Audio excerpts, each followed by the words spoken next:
ang mga nakatira malapit sa baybayin ng Ilocos Sur at La Union sa patuloy na pagkalat ng langis sa mga dalampasigan doon. Habang inaalam pa ng mga otoridad ang pinanggagalingan ng langis, tuloy naman ang banta ng oil spill sa kalikasan at sa kabuhayan ng mga residente.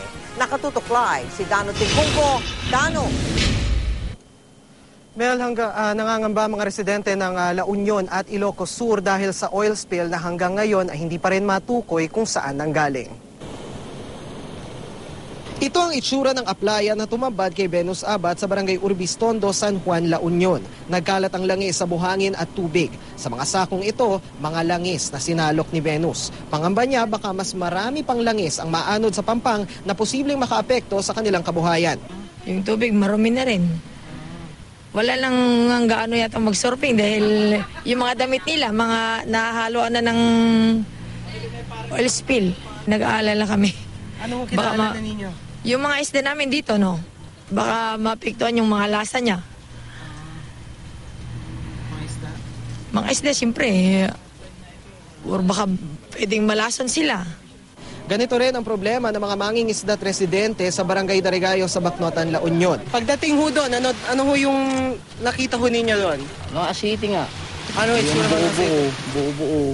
Yung dati yung huli, mas malaki pa rito. Oo malilaki rin Tsaka marami rin, ganun.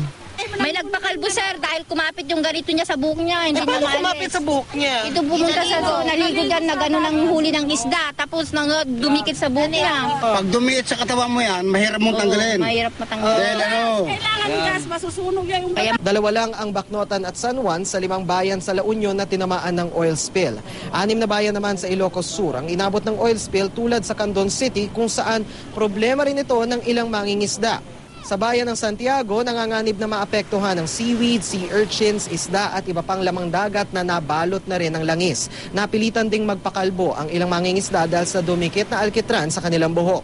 Kanina nagpulong sa San Fernando, La Union ang RDRRMC Region 1 kasama ang PCG Northwestern Luzon District para matukoy ang pinagmulan ng oil spill. Posible raw na galing ito sa Myanmar vessel na MV Harita Bauxite na lumubog sa Bolinao, Pangasinan. O di kaya'y sa barkong di umano'y tumigil sa karagatang sakop ng La Union.